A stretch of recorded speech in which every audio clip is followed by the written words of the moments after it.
Malayalam film ഇൻഡസ്ട്രിയിലെ കഴിഞ്ഞ 25 വർഷത്തെ year ടോപ്പേഴ്സിന്റെ list എടുക്കുകയാണെങ്കിൽ അതിൽ മമ്മൂട്ടിയേക്കാളും കൂടുതൽ ഇയർ ടോപ്പേഴ്സ് ഉള്ള മറ്റൊരു നടനുണ്ടെന്ന് ഞാൻ പറഞ്ഞാൽ അത് ചിലപ്പോൾ നിങ്ങൾ വിശ്വസിക്കും. പക്ഷെ മമ്മൂട്ടിയേക്കാളും കൂടുതൽ ഇയർ ടോപ്പേഴ്സ് ഉള്ള മോഹൻലാൽ അല്ലാത്ത ഒരു നടനുണ്ടെന്ന് ഞാൻ പറഞ്ഞു കഴിഞ്ഞാൽ അത് ഡൈജസ്റ്റ് ചെയ്യാൻ കുറച്ച് ബുദ്ധിമുട്ടുള്ള ആളുകൾ തീർച്ചയായിട്ടും ഉണ്ടാവും. അത് എന്തുകൊണ്ടാണെന്നുള്ളത് ഈ വീഡിയോ മുഴുവൻ കണ്ടാലേ നിങ്ങൾക്ക് മനസ്സിലാവുള്ളൂ. Welcome back to Jot SPK. ഇത് ചുമ്മാ നിങ്ങളോട് കഴിഞ്ഞ 25 വർഷത്തെ ഇയർ ടോപ്പേഴ്സ് ഏതാണെന്ന് പറയുക മാത്രമല്ല, ഇതിന്റെ ഒരു അനാലിസിസും കൂടിയാണ്. ഈ അനാലിസിസ് കണ്ടു കഴിഞ്ഞാൽ മാത്രമേ നിങ്ങൾക്ക് ഞാൻ പറയുന്നത് എന്താണെന്നുള്ളത് മനസ്സിലാവുള്ളൂ. പിന്നെ ഒരു ഇമ്പോർട്ടന്റ് കാര്യം കൂടെ, ഈ ചാനൽ നിങ്ങൾ ആദ്യമായിട്ടാണ് കാണുന്നതെങ്കിൽ തീർച്ചയായിട്ടും ലൈക്ക് ചെയ്യുക, സബ്സ്ക്രൈബ് ചെയ്യുക. നിങ്ങൾക്ക് ഈ വീഡിയോ ഇഷ്ടപ്പെടുകയാണെങ്കിൽ തീർച്ചയായിട്ടും നിങ്ങൾക്ക് പ്രിയപ്പെട്ടവരായിട്ട് ഷെയർ ചെയ്യാം. അപ്പൊ തുടങ്ങാം. 2000 ആണ്ട് തുടങ്ങിയിട്ടാണ് നമ്മൾ ഈ കണക്കെടുത്തുകൊണ്ടിരിക്കുന്നത്. നിങ്ങൾക്ക് എല്ലാവർക്കും അറിയാം 2000 ആണ്ടിലെ ഏറ്റവും വലിയ ബ്ലോക്ക് ബസ്റ്റർ ഏതായിരുന്നു എന്നുള്ളത്. മലയാള സിനിമയിലെ ഒരു മൈൽ സ്റ്റോൺ ആയിരുന്ന നരസിംഹമാണ്. ആ ഒരു വർഷത്തിൽ ഇയർ ടോപ്പറായി മാറിയ നരസിംഹം നേടിയത് 22 കോടി രൂപ. ഏത് വർഷം? 2000-ലാണെന്ന് ആലോചിക്കണം. ഈ സമയത്താണ് നരസിംഹം ഇറങ്ങിയിരുന്നെങ്കിൽ എന്തായിരുന്ന സ്ഥിതി എന്നുള്ളത് നമുക്ക് ഊഹിക്കാവുന്നതേ ഉള്ളൂ. ഈ അടുത്തിടെ റിലീസിൽ വന്നിട്ടുള്ള ദേവാസുരത്തിന്റെ 2ാം ഭാഗമായിട്ടുള്ള രാവണപ്രഭു 2001 റിലീസ് ചെയ്ത രാവണപ്രഭു നേടിയത് 15 കോടി രൂപയാണ്. 2002-2003 വർഷങ്ങൾ ശരിക്കും പറഞ്ഞാൽ മലയാള സിനിമ ഇൻഡസ്ട്രിയിൽ ഒരു മാറ്റത്തിന്റെ കൊടുങ്കാറ്റുമായിട്ട് വന്ന ദിലീപിന്റെ വർഷങ്ങളായിരുന്നു. 2002 മീശമാധവൻ, 2003 CID മൂസ, ഈ 2 സിനിമകളും ഇയർ ടോപ്പേഴ്സ് ആയിട്ട് മാറി. ലാൽ ജോസ് സംവിധാനം ചെയ്ത മീശമാധവൻ നേടിയത് 15 കോടി രൂപയാണെങ്കിൽ CID മൂസ സ്വന്തമാക്കിയത് 18 കോടിക്കും 21 കോടിക്കും ഇടയിലാണ് എന്നുള്ളതാണ് കണക്കുകൾ സൂചിപ്പിക്കുന്നത്. 2004-2005 വർഷങ്ങൾ മമ്മൂട്ടിയുടെ ശക്തമായിട്ടുള്ള ഒരു തിരിച്ചറിവ് മലയാള സിനിമ കണ്ട് എൻജോയ് ചെയ്ത 2 വർഷങ്ങളാണ്. 2004 സേതുരാമയ്യർ CBI നേടിയത് ഇയർ ടോപ്പറായി മാറിയത് 16 കോടി രൂപ നേടിയിട്ടാണ്. എന്നാൽ 2005 രാജമാണിക്യം ശരിക്കും മലയാള സിനിമയുടെ ഒരു മെഗാ ബ്ലോക്ക് ബസ്റ്റർ ആയിട്ട്, ശരിക്കും മമ്മൂട്ടിക്ക് ആ മെഗാ സ്റ്റാർ എന്നുള്ള ഒരു വിളിപ്പേര് അടിവരയിട്ട് സ്വന്തമാക്കിയ രാജമാണിക്യം നേടിയത് 25 കോടി രൂപയാണ്. ശരിക്കും പറയുന്നത് അന്ധകാലത്ത് നോക്കുവാണെങ്കിൽ ദ ബിഗസ്റ്റ് ബ്ലോക്ക് ബസ്റ്റർ ആയി മാറിയ സിനിമയാണ് രാജമാണിക്യം. 2006 വന്നപ്പോൾ മമ്മൂട്ടി, മോഹൻലാൽ അല്ലെങ്കിൽ സുരേഷ് ഗോപി ഇവരെയൊക്കെ മാറ്റി നിർത്തിക്കൊണ്ട് പുതുതാരനിരയുടെ ഒരു സൂപ്പർ ഹിറ്റ് ബ്ലോക്ക് ബസ്റ്റർ ആയിട്ട് മാറിയ ക്ലാസ്മേറ്റ്സ് ആണ് ഇയർ ടോപ്പർ ആയിട്ട് മാറിയത്. ക്ലാസ്മേറ്റ് സ്വന്തമാക്കിയത് 26 കോടി രൂപയാണ്. 2007 വീണ്ടും വളരെ ശക്തിയായിട്ട് തന്നെ മമ്മൂട്ടി ഇൻഡസ്ട്രിയുടെ ടോപ്പ് ലിസ്റ്റിലേക്ക് കയറി. മായാവി എന്നിട്ടുള്ള ഒരു സ്മോൾ ബഡ്ജറ്റ് സിനിമയായിരുന്നെങ്കിൽ പോലും മായാവി തിയേറ്ററുകളിൽ നിന്ന് സ്വന്തമാക്കിയത് 16 കോടി രൂപയാണ്. 2008 മലയാള സിനിമ ഇതുവരെ കാണാത്ത ഒരു പുതിയ പ്രോജക്റ്റിനാണ് എല്ലാവരും സാക്ഷ്യം വഹിച്ചത്. മലയാള സിനിമയിലെ ഒട്ടുമിക്ക ലീഡ് ആക്ടേഴ്സും വന്നിട്ടുള്ള ഒരു സിനിമയായിട്ടുള്ള 2020 ആണ് ആ വർഷത്തെ ഇയർ ടോപ്പർ ആയിട്ട് മാറിയത്. ജോഷി സംവിധാനം ചെയ്ത 2020 നേടിയത് 32 കോടി രൂപയാണ്. ഇനി 2009 വരുമ്പം മമ്മൂട്ടി, ശരത് കുമാർ, മനോജ് K. ജയൻ തുടങ്ങിയ ഒരു വലിയ താരനിര ഉണ്ടായിരുന്ന സിനിമയാണ് കേരളവർമ്മ പഴശ്ശിരാജ. ആ സിനിമയാണ് 2009 ഇയർ ടോപ്പർ ലിസ്റ്റിലേക്ക് കയറിയത്.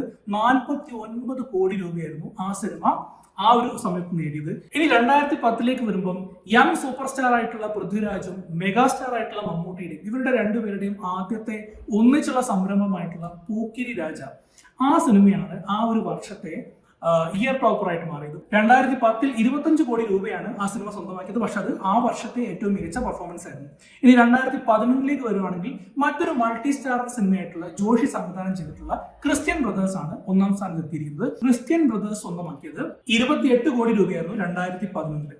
2012 വന്നപ്പോൾ ദിലീപിന്റെ മറ്റൊരു മുഖം, ഒരു വേറിട്ട മുഖമായിട്ടുള്ള മായാമോഹിനിയാണ് 2012 ഇയർ ടോപ്പർ ആയിട്ട് മാറിയത്. മായാമോഹിനി സ്വന്തമാക്കിയത് 22 കോടി രൂപയായിരുന്നു. 2013 എന്നുള്ളത് മലയാള സിനിമയെ സംബന്ധിച്ചിടത്തോളം ഒരു മൈൽ സ്റ്റോൺ ആയിട്ടുള്ള വർഷമാണ്.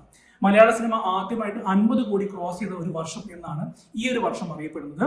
മലയാള സിനിമയിലേക്ക് ദൃശ്യമാണ് ഈ ഒരു അച്ചീവ്മെന്റ് സ്വന്തമാക്കിയത്. ദൃശ്യത്തിന്റെ ഫൈനൽ കളക്ഷൻ എന്ന് പറയുന്നത് ഏകദേശം 75 കോടി രൂപയായിരുന്നു. ഇനി 2014 വരുമ്പോൾ ഫഹദ് ഫാസിൽ, ദുൽഖർ സൽമാൻ ആൻഡ് നിവിൻ പോളി ഇവർ 3 പേരും ഒന്നിച്ച് ബാംഗ്ലൂർ ഡേയ്സ് ആണ് ഇയർ ടോപ്പർ ആയിട്ട് മാറിയത്. ബാംഗ്ലൂർ ഡേയ്സ് ആ ഒരു വർഷം നേടിയത് 48.3 കോടി രൂപയായിരുന്നു.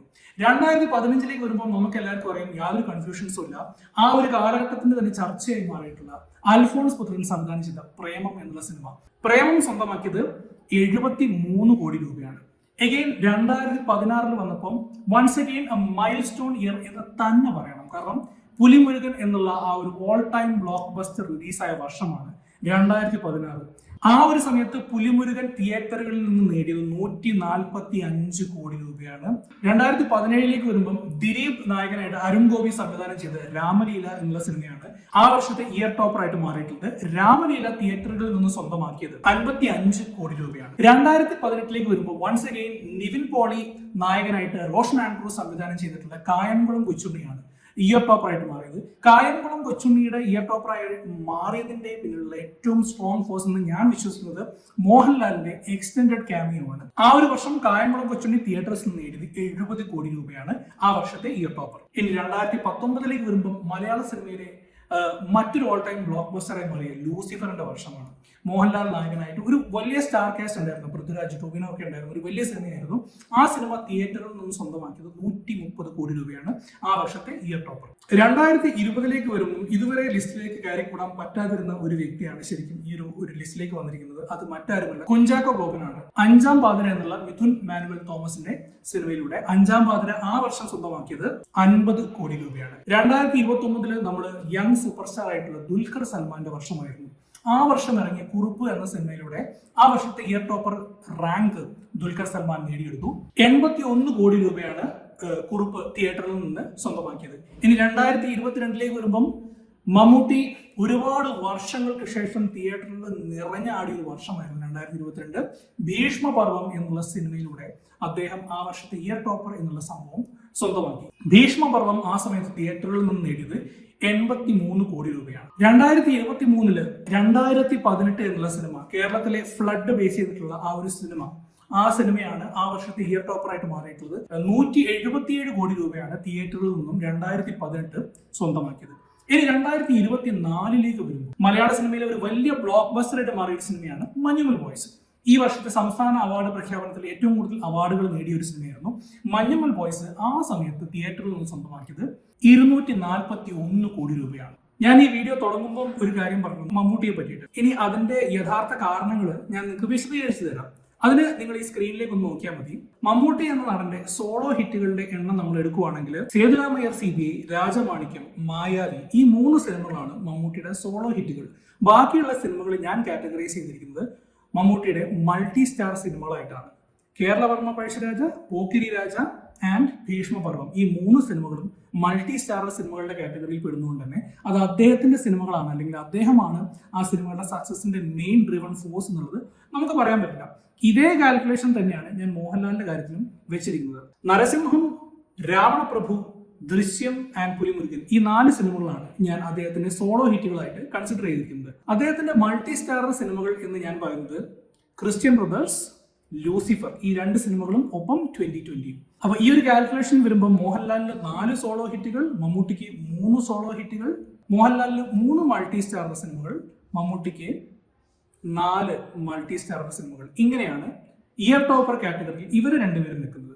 ഇനി ഞാൻ നേരത്തെ ആദ്യം പറഞ്ഞ ആ ഒരു സ്റ്റേറ്റ്മെന്റിലേക്ക് ഞാൻ എത്താം. നമ്മൾ ദിലീപിന്റെ നമ്പേഴ്സ് ഒന്ന് നോക്കാം. മീശ മാധവൻ ഒരു സോളോ ഹിറ്റാണ്, CID മൂസ ഒരു സോളോ ഹിറ്റാണ്, മായാമോഹിനി ഒരു സോളോ ഹിറ്റാണ്, രാമലീല ഒരു സോളോ ഹിറ്റാണ്. ഇങ്ങനെ നോക്കുമ്പോൾ 4 സോളോ ഹിറ്റുകളാണ് കഴിഞ്ഞ 25 വർഷത്തെ കണക്ക് നമ്മൾ എടുക്കുമ്പോൾ ദിലീപിന്റെ അക്കൗണ്ടിലുള്ളത്. തീർച്ചയായിട്ടും മമ്മൂട്ടിയുടെ മുകളിലേക്കാണ് ദിലീപിന്റെ സോളോ ഹിറ്റിന്റെ നമ്പർ പോയിരിക്കുന്നത്. ഞാൻ പറഞ്ഞ കാര്യത്തിൽ നിങ്ങൾക്ക് വസ്തുനിഷ്ഠമായിട്ടുള്ള ആക്ഷേപങ്ങളുണ്ടെങ്കിൽ തീർച്ചയായിട്ടും കമന്റ് ബോക്സിൽ ഇടേണ്ടതാണ്. That's all for today. I'll be back with another episode. This is John SPK signing off.